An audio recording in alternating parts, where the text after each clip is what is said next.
This is a person who does a sin and their heart gets a spot on it, like a blemish on it, right? Which is what danas, the language scholars called it danas, a spot. And then if he repents and he goes back, then it's scrubbed off, it's washed off. Literally, it's made polished again, given a shine. The heart's given a shine, according to the wording of the hadith. But if he doesn't, if he continues, another spot and another spot and another spot until the entire heart becomes hard. Entire heart becomes black with filth and rust. And this is the state that is described in the ayah. Rana ala qulubihim. And what caused this filth on their heart?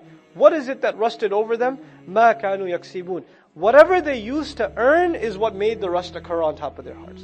In the previous surah we read, Ya ayyuhal insan ma gharraka bi rabbikal kareem. Allah asked a very powerful question. Human being, what is it that deluded you? What took you away from your noble Lord, from your gracious Lord? Now we learn in this surah, what took him away? His stiff heart.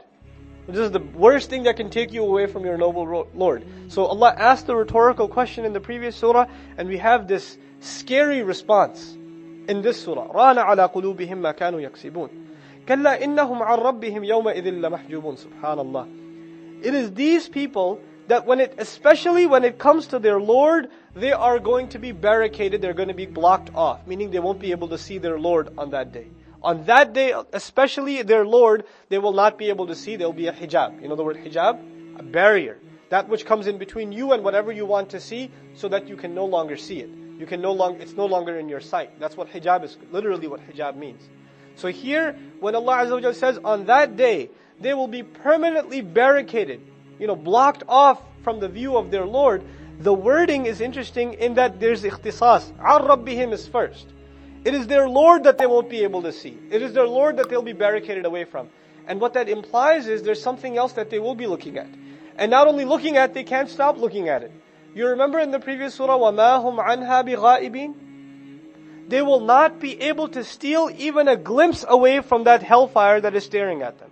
They can't hide behind a beam and take a breath and say, okay, back to the punishment. No, not even a blink. They're stuck. Their eyes are stuck on that punishment. And here, they'll be staring at that, but what won't they even get a glimpse of? Their Lord. It's a contrast from what we found in the previous surah. Ash-Shafi'i rahimahullah comments, this ayah is a proof that the believers will in fact see their Lord.